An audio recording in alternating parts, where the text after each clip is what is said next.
출애굽기 11장 5절부터 7절의 말씀.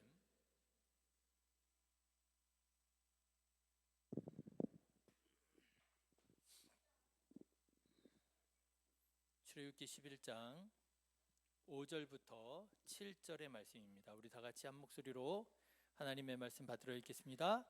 애굽 땅에 있는 모든 처음 난 것은 왕위에 앉아 있는 바로의 장자로부터 맷돌 뒤에 있는 몸종의 장자와 모든 가축의 처음 난 것까지 죽으리니 애굽 온 땅에 전무후무한 큰 부르짖음이 있으리라. 그러나 이스라엘 자손에게는 사람에게나 짐승에게나 개 한 마리도 그 혀를 움직이지 아니하리니 여호와께서 애굽 사람과 이스라엘 사이를 구별하는 줄을 너희가 알리라 하셨느니라. 아멘. 할렐루야. 너무너무 감사하고 너무 기쁜 것은 우리 신혜교회에 우리 베이스 주자도 생기고 현종이가 베이스를 이제 곧잘 쳐요. 그래서 베이스 소리가 여러분 잘 안 들리시죠? 그런데요, 있는 거 없는 거 차이가 확 나는 거예요. 그리고 또 우리 윤명진 집사님이 이제 또 우리 드럼 또 열심히, 그래서 우리 너무 감사하게 여러 가지로 악기들이 채워지고 너무 감사합니다. 승기는 뭐 꾸준히 꾸준히 이렇게 또 기타 배우고 있고, 요즘에는 하은이가요 또 있는 거 없는 거 차이가 저한테 너무 커요. 그래서 하은이가 있으면 저희가 막 노래를 부르는데 찬양을 하는데 훨씬 편하고 은혜가 되고. 예. 하은아 화이팅!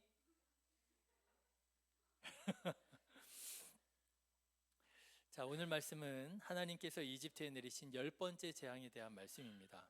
바로 초태생의 죽음이라고 하는 재앙이죠. 11장 5절의 말씀을 보면 애굽 땅에 있는 모든 처음 난 것은 왕위에 앉아 있는 바로의 장자로부터 맷돌 뒤에 있는 몸종의 장자와 또 가축의 처음 난 것까지 다 죽을 것이라고 말씀하셨어요.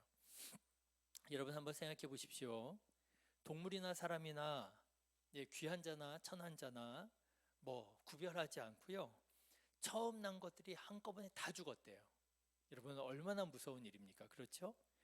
이 10번째 재앙이 얼마나 무서웠던지 그렇게 고집을 부리던 파라오가요, 하나님께 두 손 두 발을 다 들게 됩니다. 여러분 12장으로 한번 넘어가 보실까요? 12장 31절, 12장 31절, 31절, 32절, 33절을 유민이, 신원이, 유건이가 한번 읽어볼까? 31절, 32절, 33절 시작.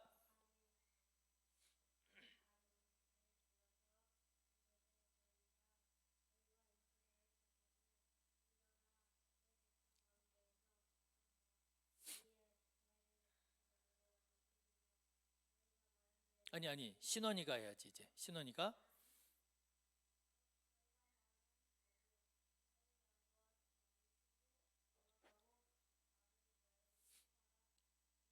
유건이가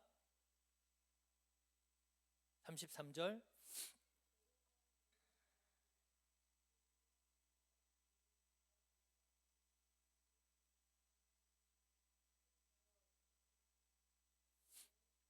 함으로. 그렇죠? 이렇게 파라오가 그렇게 고집을 부리던 파라오가요, 드디어 이스라엘 백성들을 이제 내보내게 된 거예요. 자, 그런데 여러분, 이 10번째 재앙, 이 초태생의 죽음이라고 하는 재앙의 의미가 무엇이었을까요?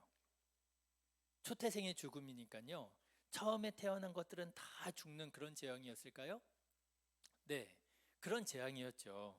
그런데요, 여러분 저는요 여기에 또 다른 의미가 숨겨져 있다고 생각을 합니다. 뭐냐 하면, 여러분 만약에 파라오가 그 앞에서도 그랬던 것처럼 이번에도 10번째 재앙, 초태생들이 다 죽었는데도 불구하고 파라오가 하나님에게 굴복하지 않고 순종하지 않고 끝까지 고집을 부렸더라면, 11번째 재앙이 만약에 있었더라면, 그럼 여러분 11번째 재앙은 무엇이었을까요?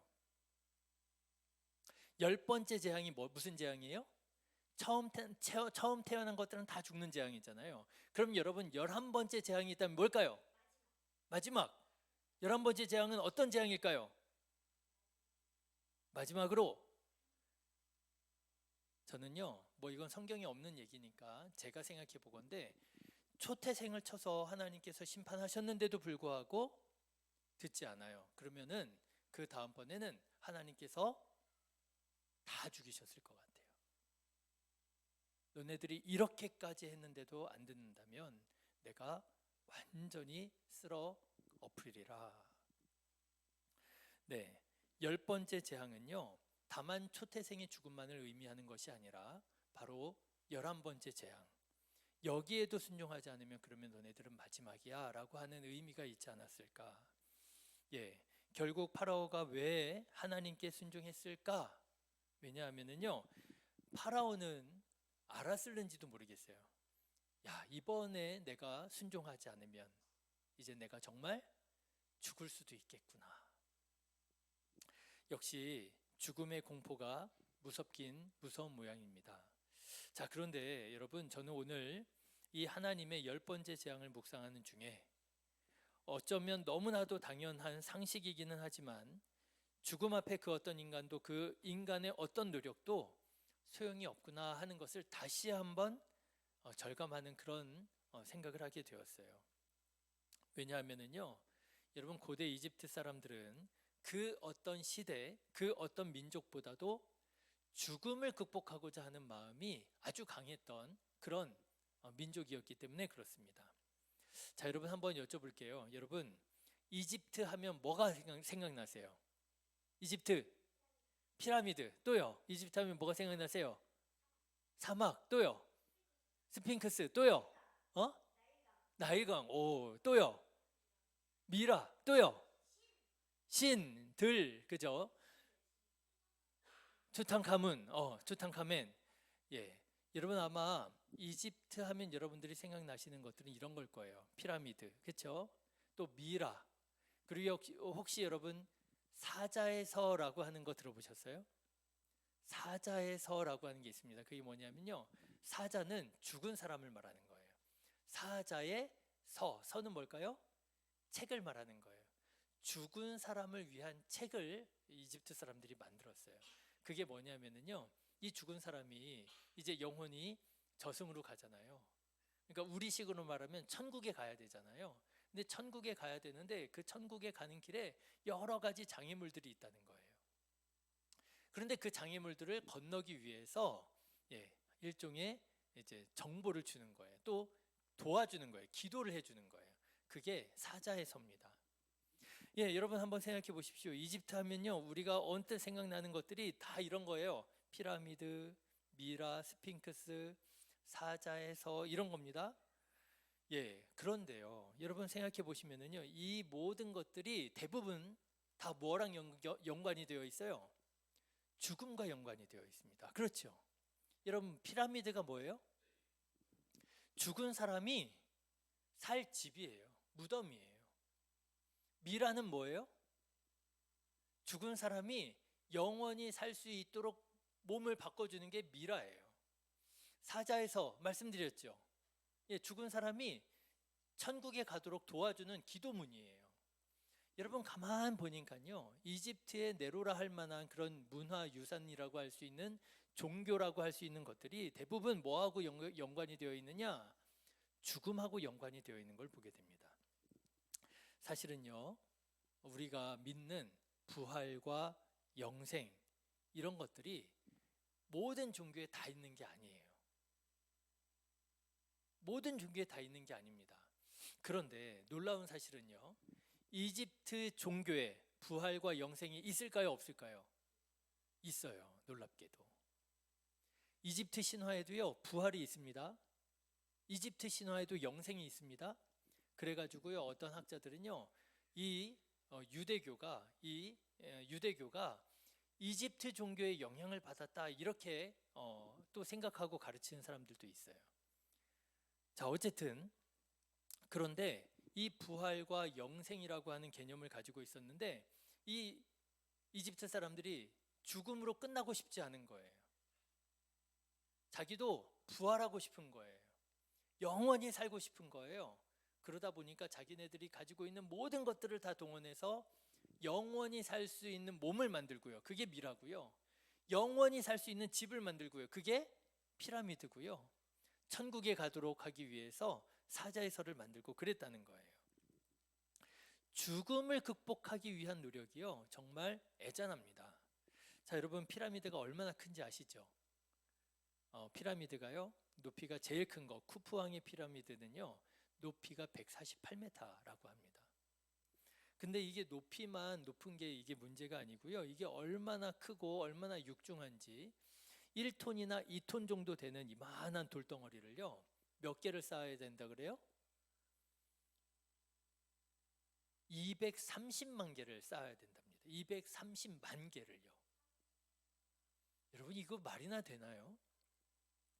그래가지고 이게 얼마나 큰지 인공위성에서 봐도요 피라미드가 보인대요. 점으로 탁탁탁 보인다는 거예요. 자, 여러분 왜 파라오는 그렇게 거대한 피라미드를 왜 만들었을까요? 영원히 살고 싶은 거예요. 영원히 살겠다고 그 어마어마한 시간과 어마어마한 물자를 동원해 가지고요 그 집을 만든 거예요. 자, 여러분 미라는 어떤 줄 아십니까? 미라는요 한 사람 파라오를 미라로 만들기 위해서 며칠이 걸린다고 그래요?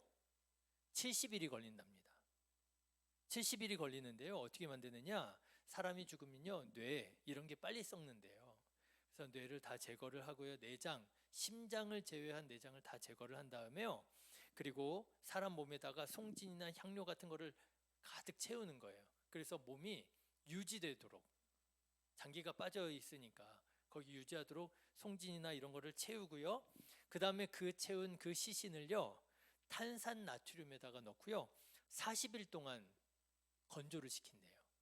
그러면 몸에 있는 모든 수분기가 쫙 빠져나가는 거예요. 그런 다음에 40일 동안 건조했잖아요. 그 다음에 건조된 시신을 향유나 밀랍 용액을 바르는 거예요. 그리고 아마포 붕대로 꼼꼼하게 감아서 뭐를 만들어요? 미라를 만드는 거예요. 그게 며칠이 걸린다고요? 70일이 걸린다는 거예요. 돈이 어마어마하게 들어가고요, 지극정성이 들어간다는 거예요. 여러분 왜 이렇게 70일 동안이나 지극정성으로 미라를 만들었다고요? 영원히 살고 싶어가지고요, 죽음을 극복하고 싶어가지고요. 그러니까 여러분 피라미드 230만 개의 돌을 쌓아가지고 피라미드를 만들고요, 70일 동안 사람을요 이렇게 해가지고 미라를 만들고요, 그게 다 무슨 일이냐 하면은요 죽음을 극복하기 위한 이집트 사람들의 노력이었다라고 하는 거예요. 한 사람, 요즘에 우리 가장 중요한 것 중에 하나가 뭐예요? 가성비가 중요하잖아요. 어떻게 하면 돈을 적게 들여서 어떻게 하면 효과를 크게 이끌어낼 수 있느냐, 이게 가성비잖아요. 가격 대비 성능, 그렇죠? 여러분 최악의 가성비 끝판왕 뭐예요? 피라미드예요. 한 명을 위해서 230만 개의 돌을 쌓아요? 와, 이럴 수가 있나요? 자, 그런데 여러분 이 말을 살짝 거꾸로 뒤집어 놓으면 어떤 말이 되느냐, 이집트 사람들이 영원히 살고 싶어가지고 230만 개나 되는 돌을 갖다가 피라미드를 쌓고 70일 동안이나 미라를 만들고, 이 말을 거꾸로 뒤집어 엎으면 무슨 말이 되느냐 하면은요, 이집트 사람들이 죽음에 대한 공포가 그만큼 컸다는 거예요. 그만큼 무거웠다라고 하는 거예요. 죽고 싶지 않았다는 거예요. 여러분 파라오가 누굽니까? 살아있는 신이라고 여겼던 사람이 아닙니까? 그런데 살아있는 신이라고 여겨졌던 파라오도요 사실은 이 죽음의 공포에서 벗어날 수 없었더라고 하는 거예요. 그래서 그렇게 거대한 피라미드를 만들면서 안위를 하고요, 내가 죽더라도 난 여기서 살 거야. 미라를 만들면서요 그렇게 정성껏 미라를 만들면서 나는 죽어도 나는 없어지지 않을 거야, 그러면서 위로를 받고요. 여러분 이 피라미드의 크기, 이 미라의 정성이요 결국 무엇을 우리들에게 보여주느냐, 죽음의 공포가 그만큼 크고 무거웠다라고 하는 걸 보여주더라고 하는 것입니다. 요즘에 우리나라에 이집트 열풍이 불었어요. 열풍이라고 하는데 여러분들 모르시죠? 열풍이 나는 모르는데 무슨 언제 열풍 그러시잖아요. 근데 요즘에 여러분 여행 프로그램들 보잖아요. 뭐 이렇게 유명한 셀럽들 이런 사람들이 여행을 뭐 이렇게 다니는 프로그램들 보면은요, 이집트로 굉장히 많이 가고 있습니다. 그래가지고요, 이집트 물가가 올랐어요. 항공권 가격도 오르고요. 그래서 여러분 이집트 그 여행 비용이 시가예요. 시가 6개월 단위로 계속 올라요. 입장료가 계속 오릅니다. 무서울 정도로 막 올라요. 그래가지고 빨리 가야 되겠다. 예, 근데 그렇게 열풍을 만든 사람 중에 아주 혁혁한 공을 세운 사람이 누구냐면 곽민수라고 하는 사람이 있어요. 곽민수라고 하는 뭐 박사님인지 있는데 옥스포드에서 그 이집트 학인지를 공부를 하고 우리나라에 와서 이집트에 대해서 막 열심히 강의를 하신 분이 계세요. 애굽 민수라고 이렇게 이제 별명을 쓰기도 하는데, 이 사람이 이제 피라미드에 대해서 이집트에 대해서 열심히 강의를 하고 있는데 이제 제가 그걸 듣고 있거든요. 그러다가 제가 귀가 번쩍 열려지는 그런 내용을 얘기를 하는 거예요. 이 광민수라고 하는 사람이요, 전문가잖아요. 이런 얘기를 합니다. 고대 이집트인들은 사후 세계에 대해서 그렇게 두려워하지 않은 것처럼 보인다. 왜요? 피라미드도 만들고, 그죠? 미라도 만들고, 우리는 죽음을 극복하는, 영원히 살 수 있는 방법을 찾아냈어. 뭐 이런 것처럼 보이잖아요. 이건 제가 말하는 게 아니고요. 광민수 씨가 말한 거를 제가 그대로 옮겨드리는 거예요. 고대 이집트인들은 사후 세계에 대해서 그렇게 두려워하지 않은 것처럼 보인다. 겉보기에는 그런데 그 내면에는 엄청난 공포가 깔려 있었던 것 같다. 제가 이 얘기를 듣는데요, 제가 말씀을 준비를 하고 있었잖아요. 딱 맞는 거예요. 그렇지. 이집트 사람들이 죽음을 얼마나 두려워했으면 저런 피라미드를 만들고 미라를 만들었을까. 그리고 이런 얘기를 합니다. 이집트는 살기에 좋은 땅이었다. 그래서 삶에 대한 집착이 대단했을 것이고 이집트인들은 죽는 게 너무나 두려웠던 것 같다. 죽어도 우리가 살고 있는 이 현생의 모습이 똑같이 펼쳐질 것이라고 하는 세계관을 만들어냈다. 그리고요, 마지막에 이렇게 마무리를 지어요. 일종의 정신승리다. 이렇게 얘기를 합니다. 여러분, 왜 이집트 사람들이 피라미드를 만들고 미라를 만들었다고요? 우리는 영원히 살 수 있는 방법을 찾아냈어.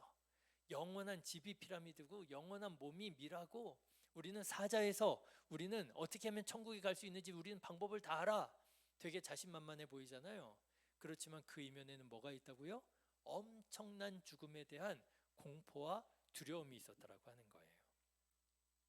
네, 오늘 말씀도 보십시오. 오늘 말씀도 보면은요, 파라오가 얼마나 고집이 셌던지 9가지 재앙을 내렸는데도 꿈쩍하지 않았잖아요. 얼마나 고집이 셌던지 지난 시간에 그런 말씀 드렸죠. 이 파라오의 신하들이 와가지고 뭐라 그랬다고요? 이 이집트 왕국이 지금 망한 것을 모릅니까? 이집트의 신하들이 지금 완전히 이집트가 망했다고, 이제는 하나님 말씀에 순종하자고 이스라엘 사람들 내보내자고 하는데도 불구하고요, 이 파라오가 끝까지 고집을 부리고 순종하지 않았다는 거 아니에요. 다시 한번 지난번에 말씀드렸던 말씀을 잠깐 드리면은요, 1번 재앙, 무슨 재앙이었어요? 나일강이 핏물이 되는 재앙이었잖아요. 9번 재앙, 무슨 재앙이었어요? 제가 이거 이렇게 설명을 잘 해드린 것 같은데 9번 재앙 뭐였죠? 이집트 하면은 가장 중요한 2가지 자연현상이 있잖아요. 그렇지, 태양이 어떻게 됐어? 없어졌어? 성경을 새로 쓴, 그렇지, 태양이 빛을 잃었어요. 여러분, 이집트에 있어서 가장 중요한 자연현상 2가지가요, 나일강과 태양이잖아요. 그들의 세계관을 형성하는 겁니다. 그들의 동서남북을 만들고요, 그들의 신화와 문화를 만들게 하는 것이요, 바로 나일강과 태양이었어요. 그런데 하나님께서 그 첫 번째 재앙으로 그 나일강을 심판하십니다. 나일강을 치셔서, 나일강을 공격하셔서 핏물이 되게 하시죠. 그리고 아홉 번째 재앙은 뭐였다고요? 태양신 라, 태양을 가리워서 빛을 비추지 않게 하시고요. 여러분, 이 정도 되면 하나님의 말씀에 순종해야 되잖아요. 그런데 그럼에도 불구하고 파라오가 끝까지 불순종합니다. 왜요? 파라오는요, 신을 믿었던 게 아니에요. 나일강의 신 하피 신을 믿어가지고 하피 신이 결국에는 저 여호와라는 신을 이겨줄 거야, 라 신을 믿어가지고요, 우리 태양신 라 신이 결국에는 우리를 구원할 거야, 그래서 하나님의 말씀에 끝까지 불순종했던 것이 아니라, 결국에 여러분, 파라오가 믿었던 최종 보스는 누구였다고요? 자기 자신이었다고요. 자기 자신이었다는 거예요. 끝까지 순종하지 않습니다. 끝까지 무릎 꿇지 않습니다. 왜요? 자존심 상한다 이거예요. 내가 죽으면 죽었지 무릎 꿇지 않겠다는 거예요. 자, 그런데 그렇게 고집을 부렸던 이 파라오가요, 결국 하나님께 무릎을 꿇습니다. 언제요? 죽음의 공포 앞에서 무릎을 꿇게 되는 거예요. 절대 존엄처럼 여겨졌던 파라오 그 자신이 죽음 앞에서 두려워 떨면서 하나님의 주권을 인정하게 됩니다. 자, 여러분, 출애굽기 10장 17절 말씀 한번 보실래요? 출애굽기 10장 17절 찾으셨나요? 예, 10장 17절 우리 같이 한번 읽어보겠습니다. 시작. 바라건대 이번만 나의 죄를 용서하고 너희의 하나님 여호와께 구하여 이 죽음만은 내게서 떠나게 하라. 뭘 떠나게 하라고요? 죽음을 떠나게 하라는 거예요. 여러분, 이상하지 않아요? 영원히 사는 방법을 안다면서요. 영원히 사는 집을 지었다면서요. 그런데 왜 죽음만큼은 떠나게 하라고 얘기할까요? 그 안에 죽음에 대한 엄청난 공포를 파라오는 가지고 살았더라고 하는 것이지요. 하나님께서 지금 10번째 재앙으로 파라오에게 치시고 말씀하시는 거예요. 네가 이럼에도 불구하고 불순종하겠느냐. 간혹 죽음을 두려워하지 않는, 그래서 정말 멋있어 보이는 사람들이 있습니다. 그렇죠? 어떤 사람들이요? 죽으면 끝이라고 생각하시는 분들이요. 영혼도 없고 천국도 없고 지옥도 없고 죽으면 끝이야. 뭘 그렇게 두려워하고 뭐 종교를 믿어? 신이나 종교를 믿는 사람들은 다 마음 약한 사람들이 그런 거 만들어서 믿는 거야. 이렇게 말하는 사람이 있어요. 어때요? 보기에는 되게 멋있어 보이죠? 능력 있어 보이고. 자, 그런데 여러분, 정말 그렇겠습니까?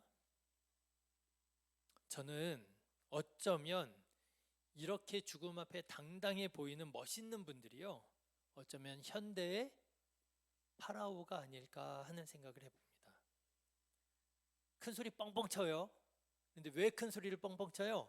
사실은 마음이 쫄리는 거예요. 두려운 거예요.